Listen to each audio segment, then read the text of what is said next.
주일날 복된 예배에 나오신 우리 사랑하는 형제자매 여러분들을 진심으로 환영합니다. 특별히 가정에서 영상으로 예배에 참석하시는 우리 또 믿음의 가족들을 진심으로 환영합니다. 이제 우리 그 자리에서 일어나셔서 임내송 부르면서 하나님께 예배로 나가겠습니다.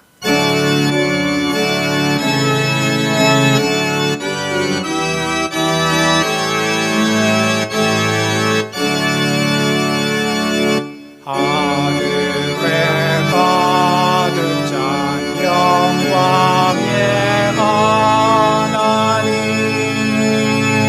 온 땅에 충만한 존귀하신 하나님, 생명과 빛으로 지혜와 권능으로 언제나 우리를 지키시는 하나님,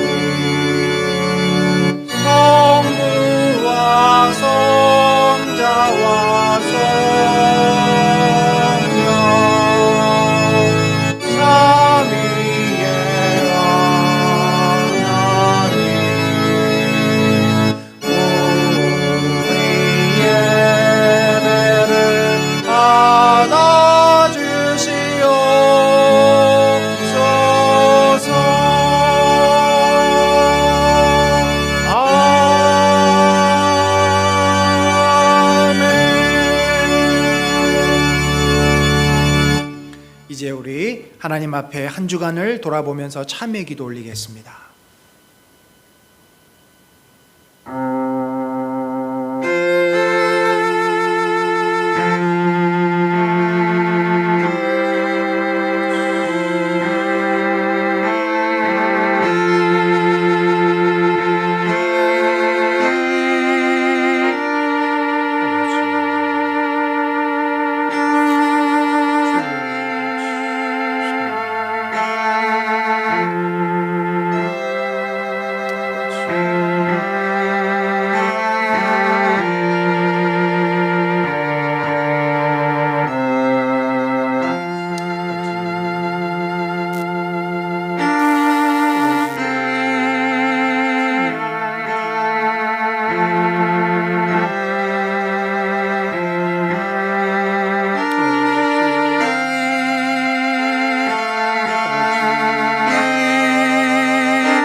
우리는 주님을 잊어버리고 주님을 향해서 고개를 돌리지만 언제나 우리를 향해서 관심을 갖고 쳐다보시며 우리를 찾아오시는 하나님 아버지, 주님의 놀랍고 영광스러운 이름을 찬양합니다. 오늘 이 오전에 주를 사랑하는 주의 백성들, 그 이름을 기억하고 주님의 그 영광의 자리 앞에 모여 예배와 찬송과 경배를 올려오니 기뻐받아 주옵소서. 우리의 마음과 정성과 중심을 다해 하나님의 이름을 부릅니다. 주여, 이 예배를 통해서 주님 홀로 영광 받아 주옵소서. 다만 주님, 우리가 주님 앞에 나왔을 때 우리의 몸은 참으로 하나님과 함께하지 못하였고 우리의 마음은 세상을 더 사랑하였던 것을 고백합니다. 우리의 몸과 마음이 주의 은혜로 정결해지지 못하였던 우리의 삶을 돌이킵니다. 주여, 이 시간 주의 은혜로 우리의 몸과 마음이, 우리의 온 삶이 주의 사랑과 주의 은혜로 주의 깨끗해 하심으로 주님 앞에 정결하게 되는 귀한 시간 되도록 인도하여 주옵소서. 주님, 예배 가운데 함께 하시고 홀로 영광 받으시기를 원하며 예수 그리스도의 이름으로 기도드렸습니다. 아멘. 우리 다 같이 사도신경 고백하겠습니다. 나는 전능하신 아버지 하나님 천지의 창조주를 믿습니다. 나는 그의 유일하신 아들 우리 주 예수 그리스도를 믿습니다. 그는 성령으로 잉태되어 동정녀 마리아에게서 나시고 본디오 빌라도에게 고난을 받아 십자가에서 죽으시고 장사된 지 사흘 만에 죽은 자 가운데서 다시 살아나셨으며 하늘에 오르시어 전능하신 아버지 하나님 우편에 앉아 계시다가 거기로부터 살아있는 자와 죽은 자를 심판하러 오십니다. 나는 성령을 믿으며 거룩한 공교회와 성도의 교제와 죄를 용서받는 것과 몸의 부활과 영생을 믿습니다. 아멘. 자리에 앉겠습니다. 우리 다 같이 예수님은 우리가 살아가는 인생의 의미요 삶의 목표임을, 삶의 소망임을 고백하면서 예수는 내 힘이여 같이 찬양하겠습니다.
내가 사나 죽나 내가 사나 죽으나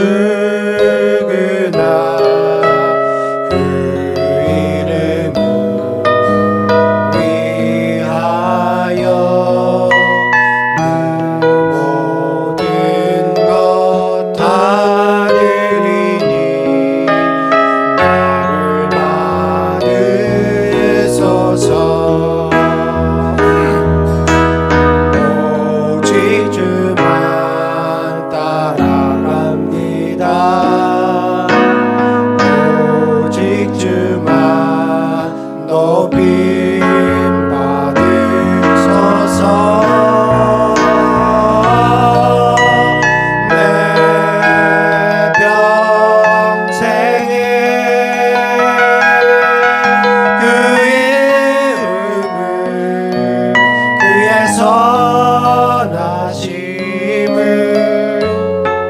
세상에 노래합니다. 그 이름에 크신 능력 영원한 생명이 내 삶의 이유라. 예수는 내 힘이요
기도하겠습니다.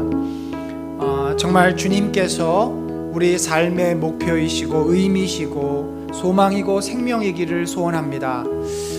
제가 요즘 마가복음을 묵상하면서 분명하게 깨닫고 느낀 것은 우리가 그렇게 제자들처럼 예수님이 걸어가셨던 그 믿음의 길을 걷고 있지 못하다는 모습입니다. 주님, 우리는 고난의 길을 싫어합니다. 부담스럽습니다. 회피하고 싶습니다. 섬김의 길은 우리가 가고 싶지 않은 길입니다. 주님의 영광을 구하기보다 나의 영광을 구하고 싶습니다. 우리 이 시간 이렇게 기도합시다. 그런 모습이 결국 우리의 모습이고 우리 한국교회의 모습이고 우리 또 은혜 나는 공동체의 모습일 수 있습니다. 하나님, 우리가 진정으로 주님을 더 닮아서 주님께 또 한 걸음 더 다가서서 정말 주님을 따르는 이 교회, 우리 한국교회가 되게 하여 주옵소서. 같이 기도하겠습니다. 하나님 아버지, 우리의 삶이 그렇게 변화되기를 소망합니다. 주님이 걸어가셨던 섬김의 길, 주님이 걸어가셨던 믿음의 길, 고난과 자기 자신을 완전히 내어주는 그 복된 길을 우리도 걸어가기를 소망합니다. 우리 안에 있는 연약함이 있습니다. 우리는 회피하고 싶고 피해가고 싶고 아버지, 우리는 나의 영광을 구하고 싶습니다.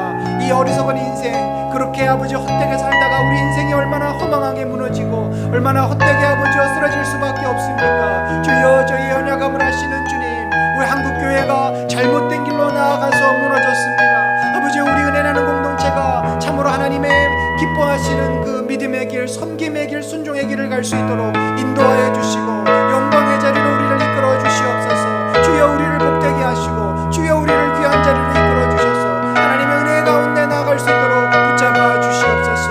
우리 사랑하는 성도들의 삶이 믿음의 선자리에 설 수 있도록 인도하여 주시고 영광의 자리로 나가도록 붙잡아 주시옵소서.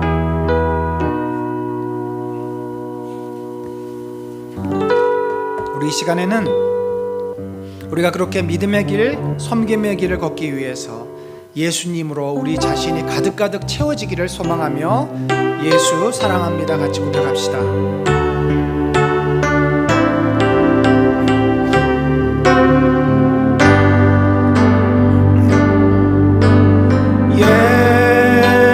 예수 사랑합니다. 사랑합니다. 온 마음 다하여 오직 주님 한 분만 간절히 더 원합니다. 예수 사랑합니다. 예수 사랑합니다. 사랑합니다. 온 마음 다하여 오직 주님 한 분만 간절히 더 원합니다.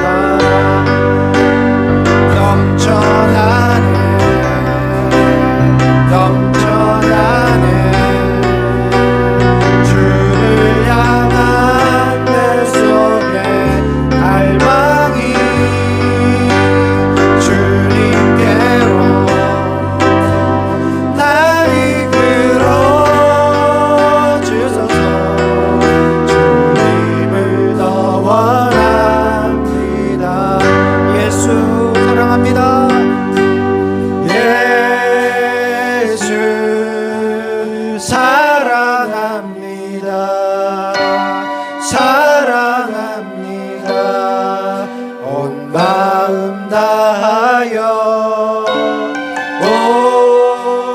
오직 주님 한 분만 간절히 더 원합니다.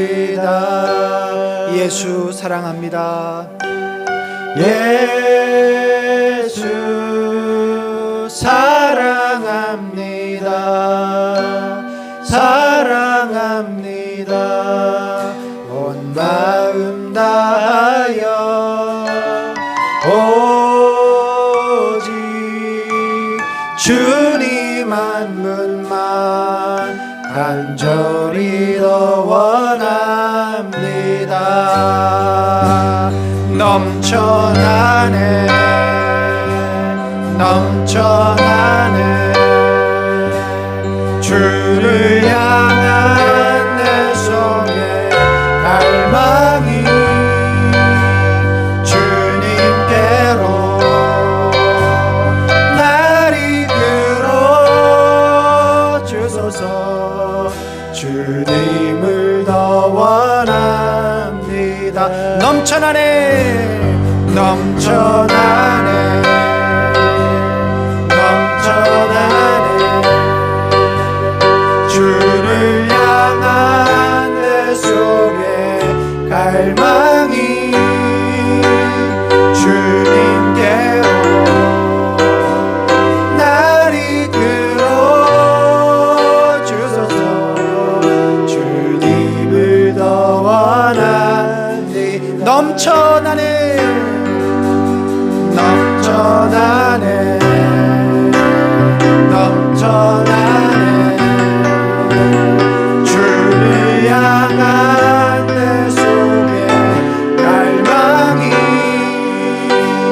주님께로 날 이끌어 주소서 주님을 더 원합니다.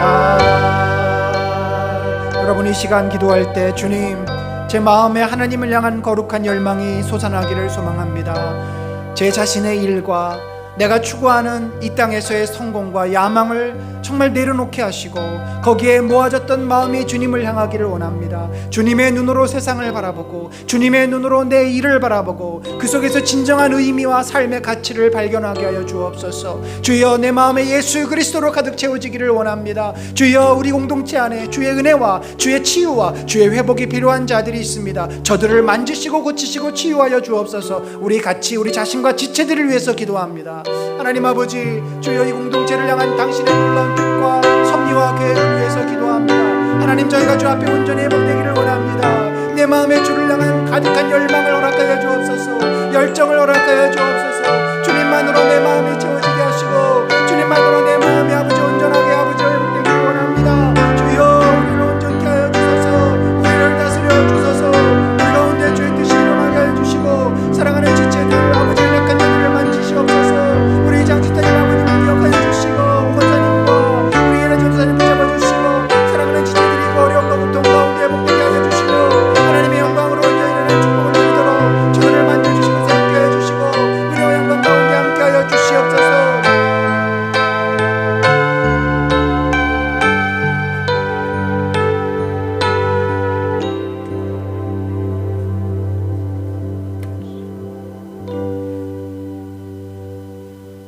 다 같이 기도드리겠습니다. 공의로우시며 자비하신 하나님 아버지, 온 우주 만물을 지으시고 운행하시는 전능하신 여호와 하나님을 찬양합니다. 성전에서 가정에서 주일을 구별하여 하나님을 예배하기 위해 모인 저희들을 돌아보시고 죄와 허물과 육신의 연약함, 이기심으로 어두워진 죄악된 저희들을 주님의 보혈로 정결케 하여 주옵소서. 하나님의 은혜를 기억하며 감사와 찬양으로 하나님께 영광 돌리게 하옵소서. 인생의 광야에서 구원의 하나님을, 생명의 근원이신 하나님을, 피난처이신 하나님을, 인도자이신 하나님을, 위로자이신 하나님을 만나 여기까지 오게 하심을 감사드립니다. 주님, 이 시간 저희들의 삶을 돌아보시고 저희들의 기도를 들어주심을 믿습니다. 코로나19로 다친 마음, 거리두기로 멀어진 삶, 예측할 수 없는 불안과 두려움, 질병의 고통, 경제적인 어려움, 이 멈춰진 삶을 회복하여 주시길 기도드립니다. 또한 이때를 허락하신 주님께서 우리에게 깨닫게 하시는 것이 무엇인지 알게 하옵소서. 그리고 우리 영혼을 향하여 시편 기자의 고백처럼 내 영혼아 내가 어찌하여 낙심하며 어찌하여 내 속에서 불안해하는가. 너는 하나님께 소망을 들아 그가 나타나 도우심으로 말미암아 내가 여전히 찬송하리로다 라고 외치는 저희들이 되게 하옵소서.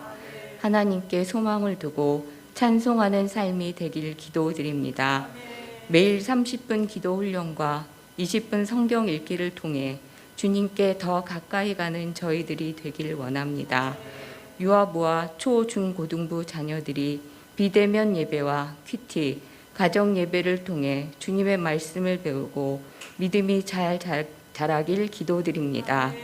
연약한 지체들을 치유의 손길로 만져주셔서 위로받고 회복되길 기도드립니다. 말라위 안희주 선교사님을 온전히 회복하여 주셔서 주님의 종을 통해 하나님의 사랑이 전해지고 영광 받으시길 기도드립니다. 은혜 나눔 교회가 하나님의 뜻을 이뤄가는 믿음의 공동체로 든든히 세워지고 복음 전도와 섬김의 삶을 잘 감당하게 하옵소서. 두 분의 목사님과 전도사님의 가정이 영육의 강건함과 성령 충만함으로 주신 사명을 잘 감당하시도록 축복하여 주옵소서. 이에라 전도사님의 모든 치료 과정에 주님이 함께하여 주시길 기도드립니다. 오늘 전우택 교수님을 통해 우리에게 말씀을 주심을 감사드립니다. 잘 깨닫고 함께 주님 주시는 말씀으로 은혜 받게 하옵소서. 이 시간 우리와 함께 하시는 임마누엘의 주님께 감사드리며 이 모든 말씀 우리 주 예수 그리스도의 이름으로 기도드립니다. 아멘.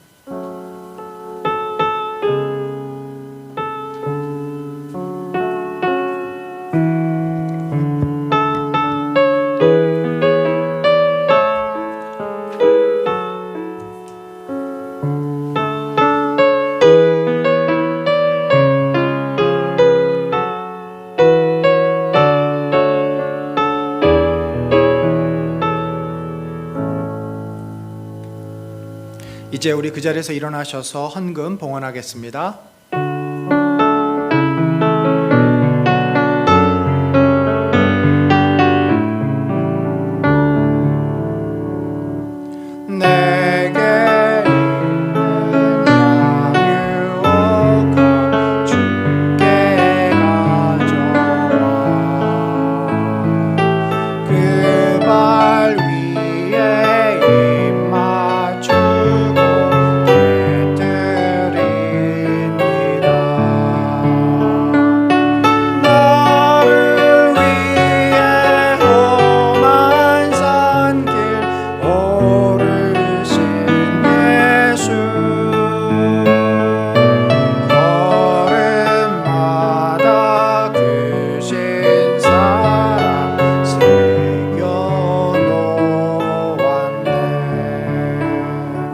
하나님 아버지 참으로 감사합니다.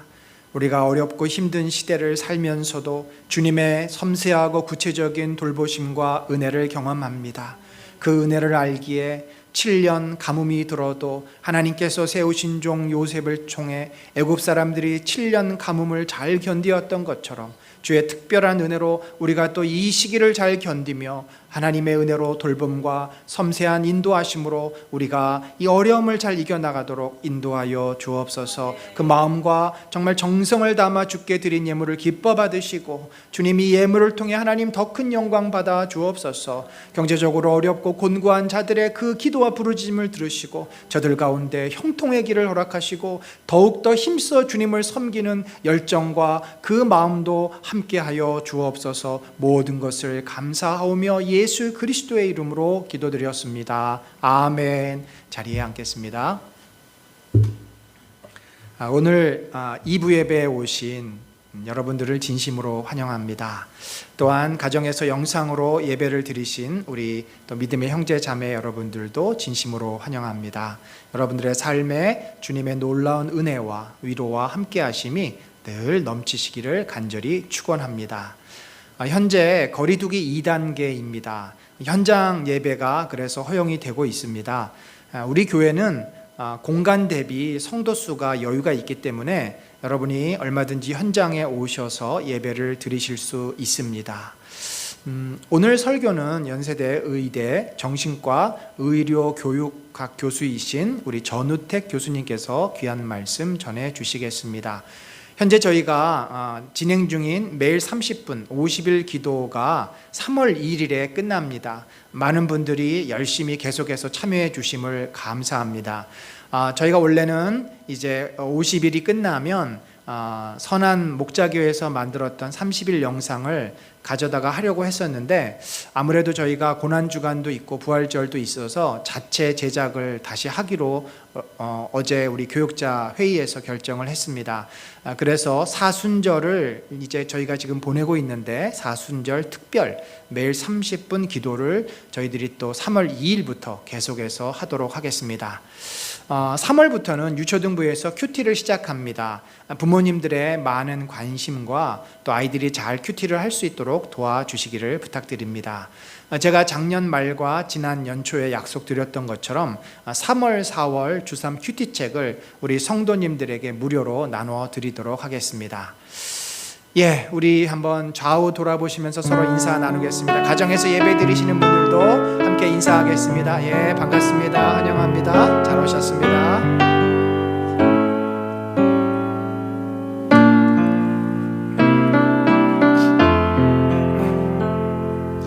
성령의 나눔 있는 곳에 하나님께서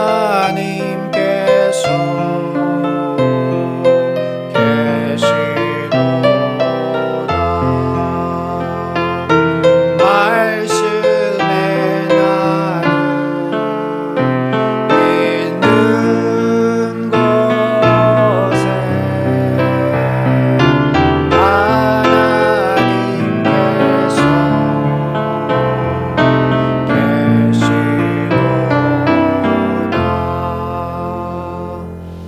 오늘 우리에게 주실 귀한 말씀은 누가복음 14장 11절 말씀, 제목은 무게중심의 비밀입니다. 우리 한 절입니다. 같은 목소리로 읽겠습니다. 시작. 무릇 자기를 높이는 자는 낮아지고 자기를 낮추는 자는 높아지리라. 아멘. 이제 우리 전우태 교수님 나오셔서 정말 귀한 말씀 전해 주시겠습니다.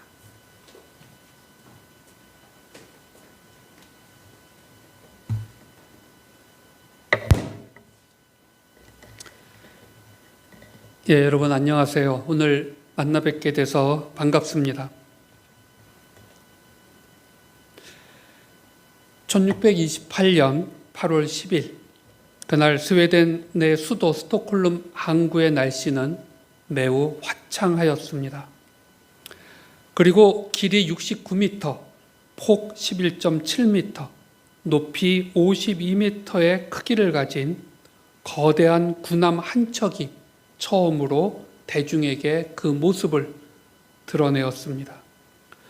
64문의 대포가 설치되어 있었기 때문에 그 군함은 당시 최고의 화력을 가진 군함이었고, 화려하게 장식된 조각상들은 이 배의 위험을 더 높였습니다. 이 배는 스웨덴 왕 구스타프 아돌프 2세가 유럽의 최강국으로 일어나고 싶어하는 강렬한 열망을 가지고 야심차게 모든 열정을 쏟아 부어 만든 배였습니다. 그 당시 스웨덴은 발틱해를 정복을 마쳤고 이제 유럽 전역을 향하여서 국력을 확산시키려고 하였기 때문이었습니다.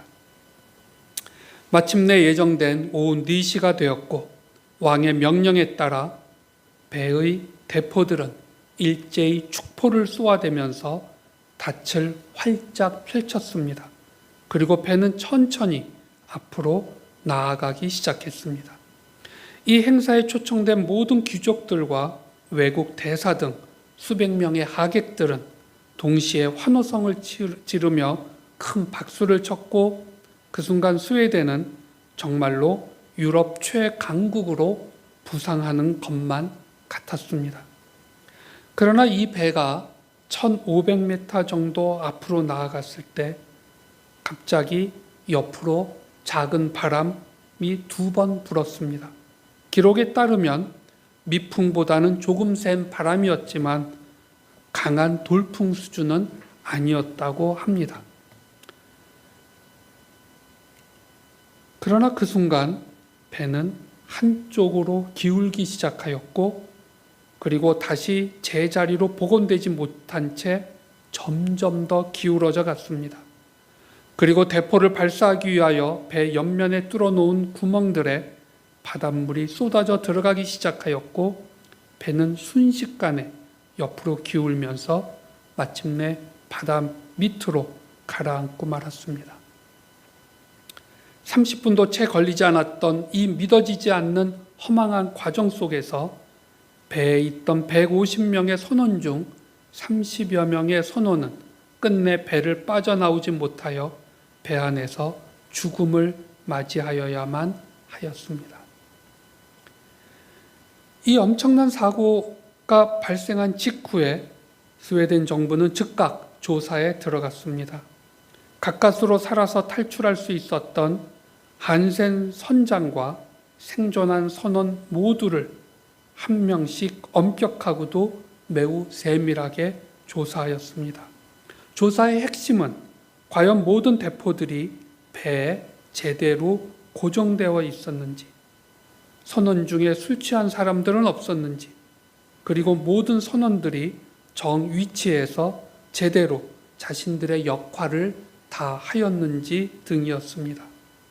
조사 결과 아무도 술에 취해 있던 사람들은 없었으며 모두가 정확히 자신들의 임무를 다 한 것으로 나왔습니다. 그러면 도대체 왜 이 배는 가라앉은 것이었을까요? 조사가 계속되면서 그 이유가 서서히 드러나기 시작하였습니다. 그 이유는 크게 세 가지였습니다.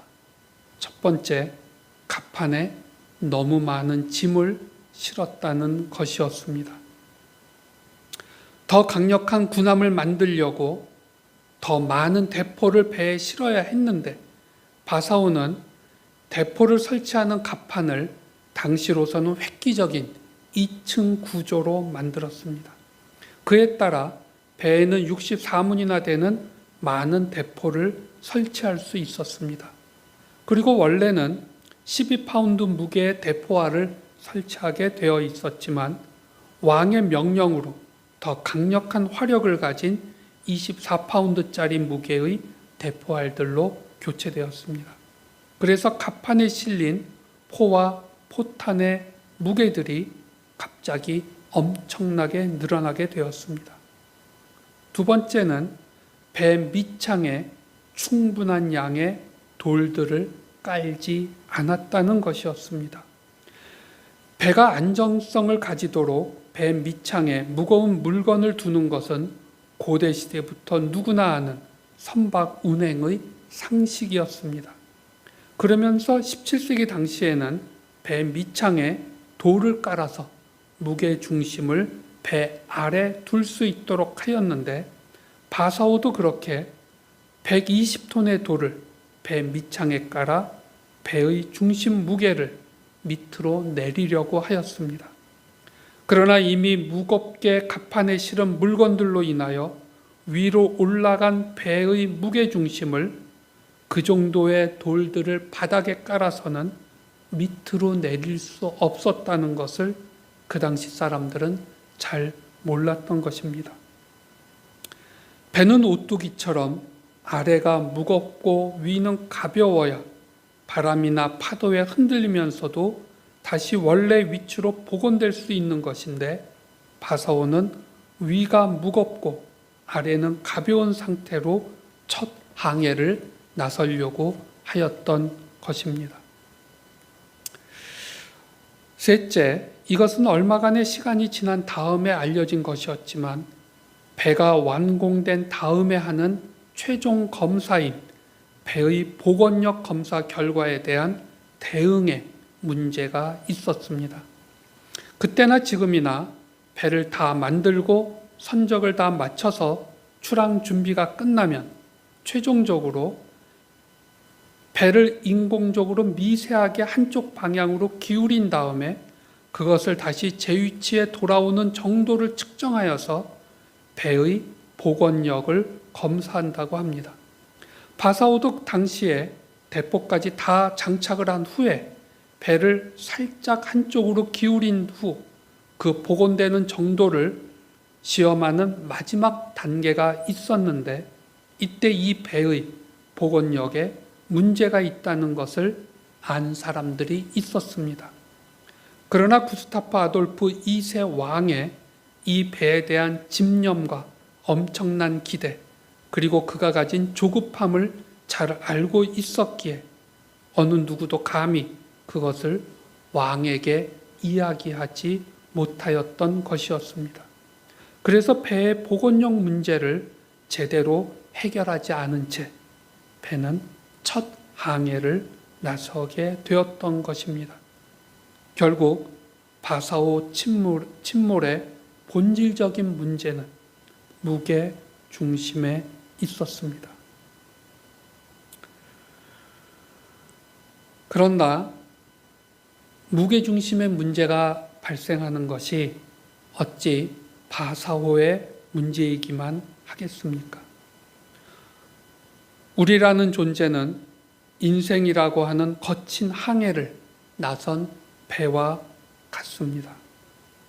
그 배가 모든 크고 작은 폭풍우를 헤치고 배의 목적을 제대로 수행하고 최종 목적지에 무사히 도착할 수 있는가의 여부는 본질적으로 이 배가 무슨 목적에 어떤 크기로 만들어진 것이며 이 배에 어떤 귀한 화물들을 가득 선적하였으며 이 배가 얼마나 아름다운 색깔들로 장식되었는가에 달려있지 않음을 우리는 알고 있습니다.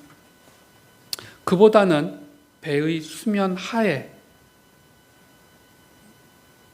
물들이 새지 않는지, 그리고 그 배의 무게중심이 제대로 형성되어 있는지가 배의 항해에 있어 핵심이라는 것을 우리는 알고 있는 겁니다.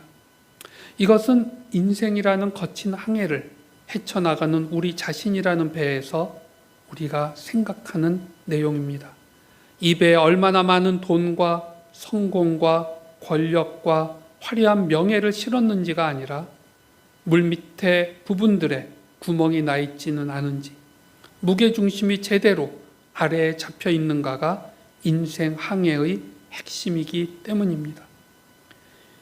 이 인생이 침몰하지 않으려면 그 어떤 바람에도 파도에도 해일에도 흔들려 침몰하지 않으려면 그 방법은 매우 명백합니다.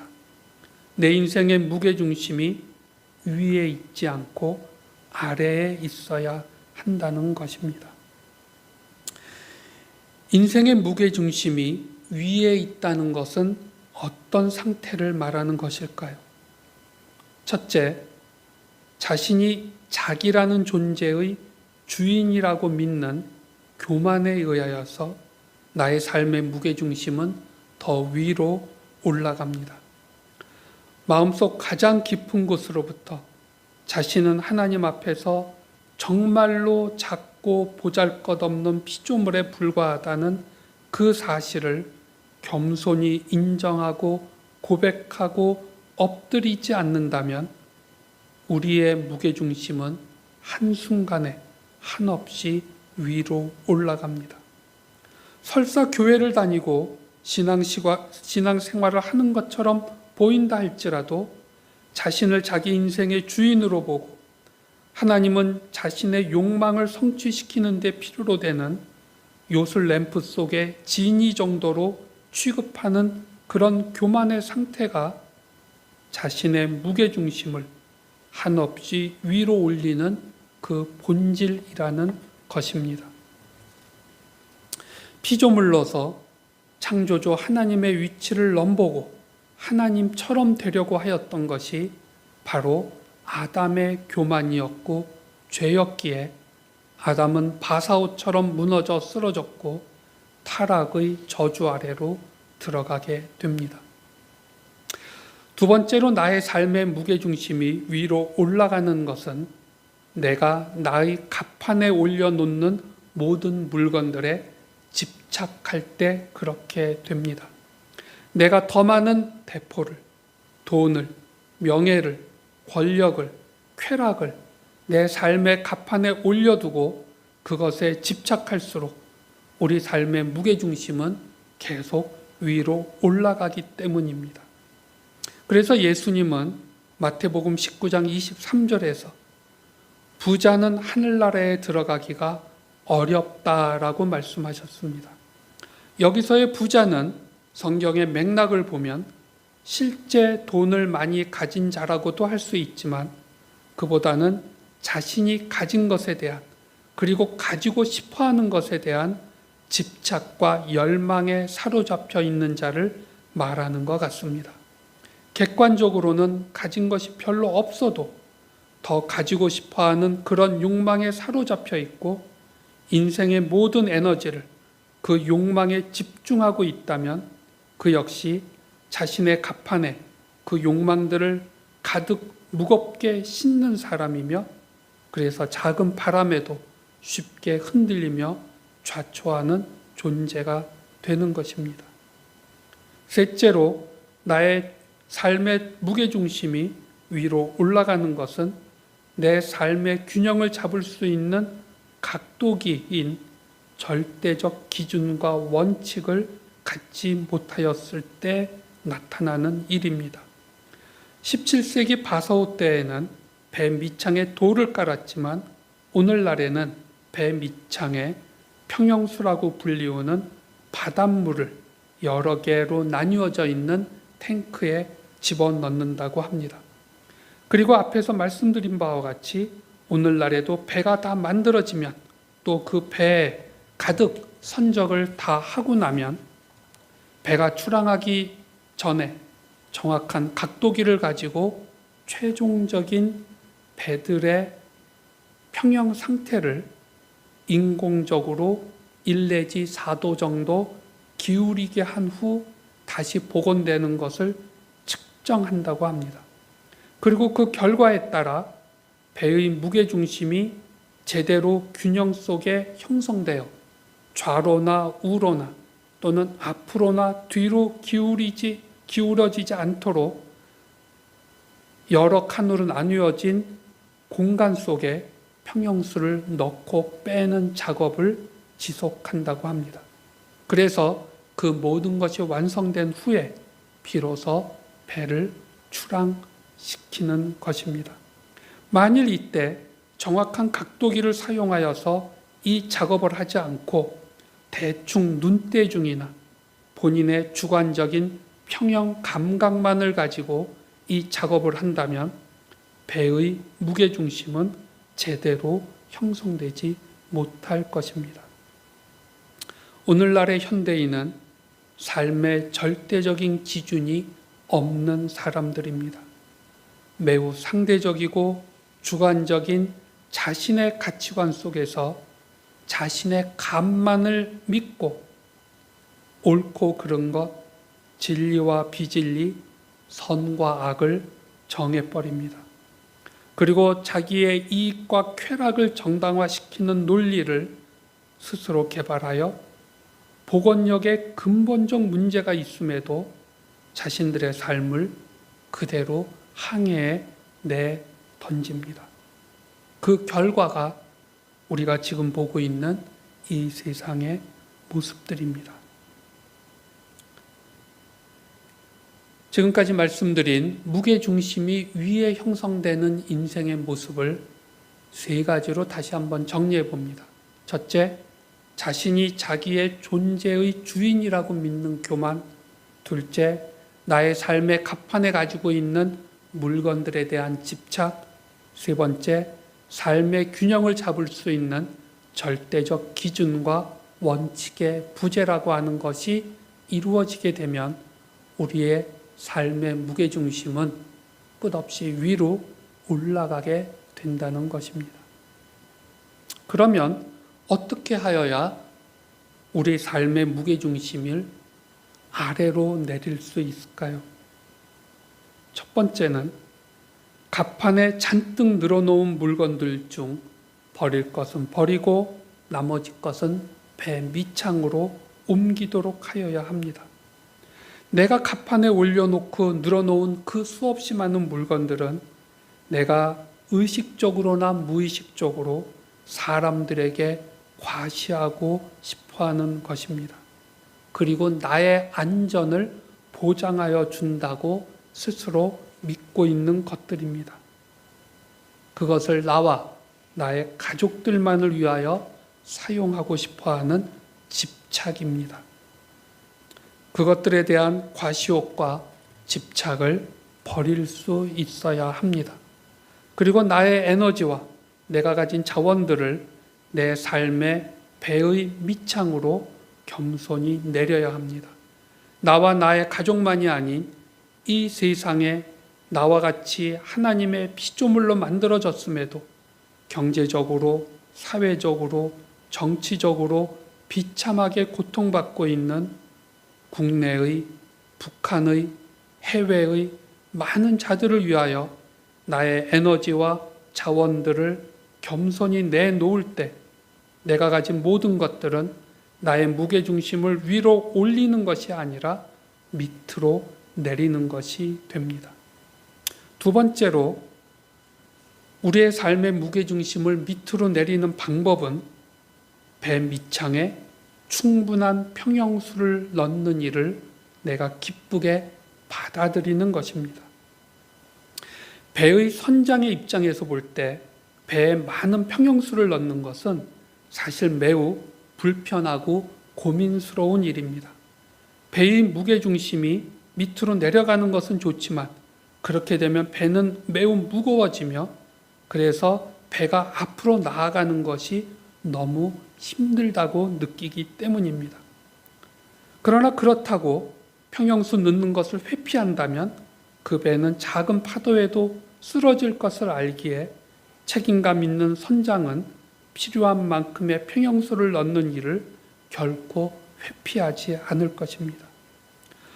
우리 자신을 배라고 할 때 이 배에 평형수를 넣는 선장은 하나님이십니다. 나라는 배가 어떤 목적으로 어떤 선적을 싣고 얼마나 거친 바다를 향해 하여 어떤 최종 목적지에 도달할지를 아는 분은 배인 나 자신이 아니라 나를 만드시고 내 삶을 이끄시는 선장 되시는 하나님이십니다. 그래서 그분은 우리 인생의 무거운 고난이라는 평형수를 배 밑바닥에 넣으시면서 우리의 삶의 균형을 맞추시고 무게 중심을 낮추어 가십니다. 우리는 우리의 배가 가벼워야지만 더 신나게 빠르게 앞으로 나아갈 수 있다고 생각하고 내가 원하는 귀한 물건들을 더 많이 실을 수 있다고 믿기 때문에 우리 삶에 고난과 고민거리가 없기를 간절히 바랍니다. 그러나 선장 되신 하나님은 우리가 더 귀한 물건을 선적할수록 그리고 더 거친 바다를 뚫고 멀리 나아가야 될수록 우리 배의 무게중심을 더 아래로 낮추시려고 하십니다. 그에 따라 엄청난 양의 평형수가 내 삶 안으로 쏟아 들어오게 되는 겁니다. 우리는 왜 우리 삶에 이런 많은 고난이 있어야 하는지를 미처 다 이해하지 못할 때가 많습니다. 그러나 하나님의 입장에서 보시면 이것은 우리 삶의 평형수입니다. 나의 건강에, 가정에, 자식에, 직장에, 돈에, 명예에, 교회에, 속한 공동체에, 이 나라에, 이 세계에 어떤 어려움이 생기는 것은 그것을 통하여 우리가 더 겸손해지고 더 무게 있으며 균형 잡힌 존재가 되어서 더 귀하고 큰 하나님의 항해를 수행해낼 수 있도록 만드시는 하나님의 뜻이라고 생각하여야 합니다. 이것이 때로는 이해하기 어렵고 인정하기 싫기도 하지만 이것이 사실입니다. 지금까지 우리 삶에서 우리가 겪어왔고 지금도 겪고 있는 이 고통들과 이 고난들이 없었다면 우리는 지금보다 훨씬 더 가볍고 교만한 존재들이 되었을 것이고, 그야말로 내 삶의 무게 중심이 배의 돛대의 가장 꼭대기에 올라가 있었을 것입니다. 그리고 그 순간에 미풍만 불어도 우리는 바로 뒤집어지는 존재들이 되었을 것입니다. 그런 의미에서 우리는 하나님께서 우리에게 주시는 더 많은 평형수를 기꺼이 믿음 안에서 받아들이고 더 안정된 사역의 항해를 할 수 있는 존재로 바뀌어 가야 합니다. 평형수가 배 안으로 더 많이 들어올수록 우리는 우리의 삶이 더 밑으로 침몰한다고 착각하면서 절망합니다. 그러나 사실은 그 반대입니다. 평형수가 더 많이 들어올수록 우리는 더 안정된 존재로 바뀌어가며, 그래서 더 많은 짐도 얼마든지 실을 수 있는 그런 존재가 됩니다. 우리는 우리 삶에 의도치 않은 어려움이 생길 때 그것을 이용하여 삶의 무게중심을 더 아래로 내리는 기회로 삼을 수 있어야 할 것입니다. 고난에 대한 통찰력과 고난에 대한 이런 신앙적 반응을 통하여 우리는 우리의 무게중심을 더 아래로 낮춥니다. 세 번째로 우리가 우리 무게중심을, 삶의 무게중심을 더 낮출 수 있는 방법은 정확한 각도기를 가지고 배의 복원력을 측정하여서 신앙의 균형을 맞추는 것입니다. 우리 삶에 있어서 이 각도기는 성경입니다. 성경은 우리에게 우리의 무게중심 균형 상태가 지금 어떠한지를 정확히 이야기해 줍니다. 따라서 이 각도기인 성경을 우리가 최선을 다하여 정확하게 이해하고 정확하게 사용할 수 있는 능력을 갖추어야만 우리는 우리 인생 항해를 제대로 할 수 있습니다. 선장은 이 각도기를 가지고 여러 개 방으로 나뉘어져 있는 평형수 탱크에 섬세하게 물들의 양을 조정하면서 최종적 균형을 만들어 갑니다.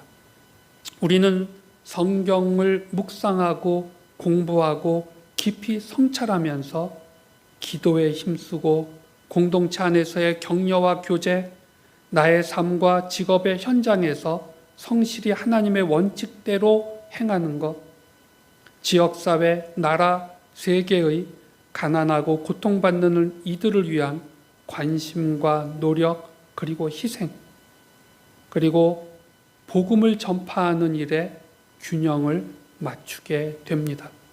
이것들 중 어느 한쪽에 지나치게 무게가 갈 때 나의 신앙생활의 균형은 무너질 수 있고, 잘못하면 신앙생활도 좌초할 위험성을 갖게 됩니다. 스웨덴의 신하들은 바사호의 최종 복원력에 문제가 있음을 발견하였지만 그것에 대한 즉각적 조치를 감히 취하지 못하였다가 바사호의 침몰을 자초하였습니다.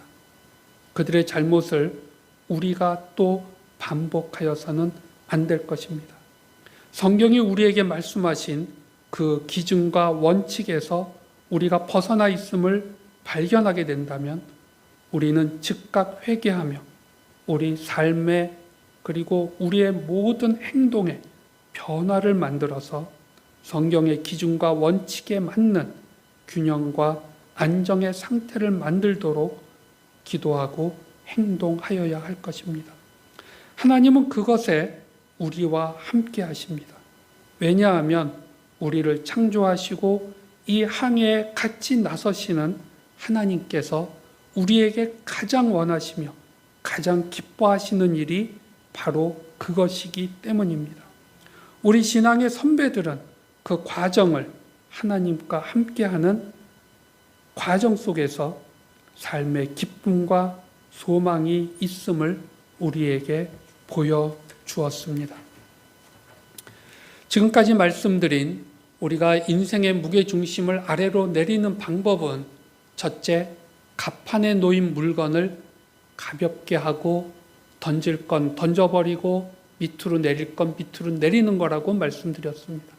두 번째는 배 밑창에 넣는 평형수를 겸손히 받아들이는 것이고, 세 번째는 각독이 되는 성경을 가지고 모든 균형에 있어서 정확한 대응을 하는 거라고 말씀을 드렸습니다. 바사오의 후일담으로 저의 오늘 말씀을 마치도록 하겠습니다.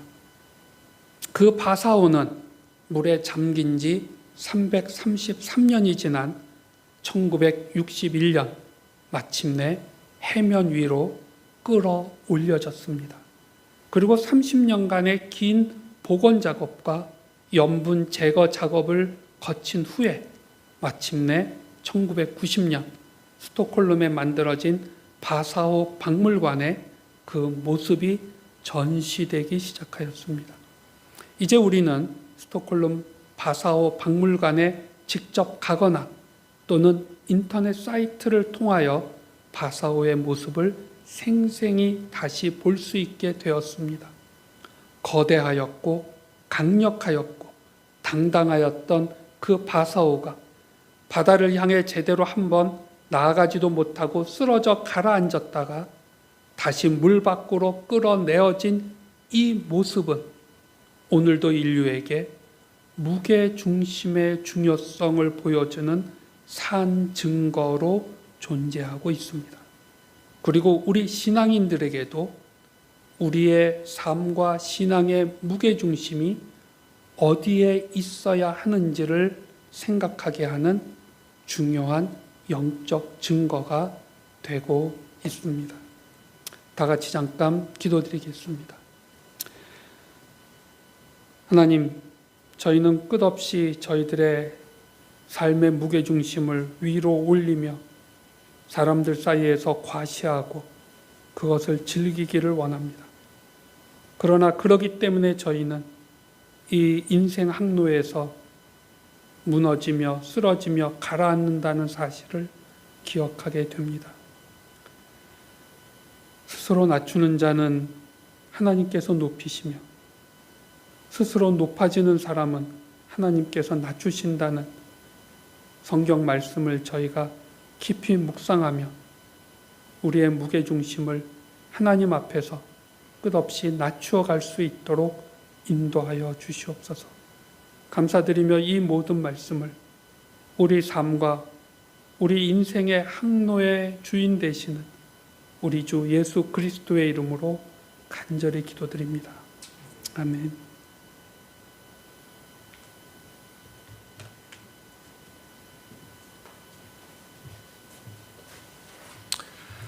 인생의 참 무게중심이 얼마나 소중하고 중요한지를 우리에게 전해주신 귀한 말씀 진심으로 감사합니다.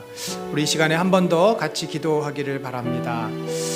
진정한 무게중심, 그것은 예수 그리스도의 겸손을 통해서 우리에게 얻게 될 것입니다. 예수님이 사셨던 것처럼 우리 자신을 부인하고 주님의 모습으로 나를 진실되게 받아들이는 진정한 겸손. 주님, 우리가 주님의 모습을 닮아 정말 우리 인생의 무게중심이 낮아지고 그 속에 예수 그리스도가 함께 계심으로 어떠한 역경, 어떠한 위험, 특별히 이 코로나 시대를 지나면서 끝을 알 수 없는 이 코로나의 인생의 항해를 우리들이 헤쳐나가면서 넘어지거나 쓰러지거나 뒤로 물러서지 않는 믿음의 복된 삶을 살게 하여 주옵소서. 우리 같이 기도하겠습니다.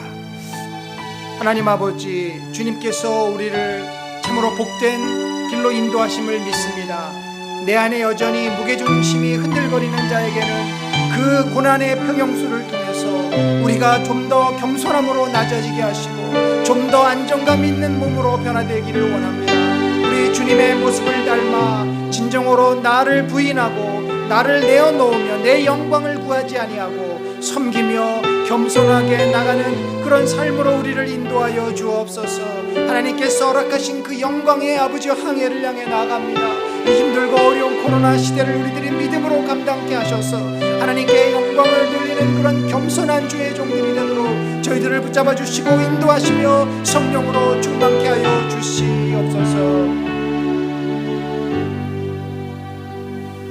지금은 우리 구주 예수 그리스도의 놀라우신 은혜와 하나님 아버지의 무한하신 사랑과 성령님의 감화 감동 교통함이 참으로 인생의 무게중심을 우리 주 예수 그리스도의 모습처럼 겸손함으로 낮추어서 우리 인생 가운데 찾아오는 수많은 고난의 그 평영수를 두려워하지 아니하고 그 낮아짐의 자세로 이 어렵고 힘든 코로나의 항로를 견디며 뚫고 나가 결국은 주께서 인도하시고 축복해 주시는 복된 인생 되기를 소망하는 심령 위에 지금부터 영원까지 함께 하실지어다. 아멘.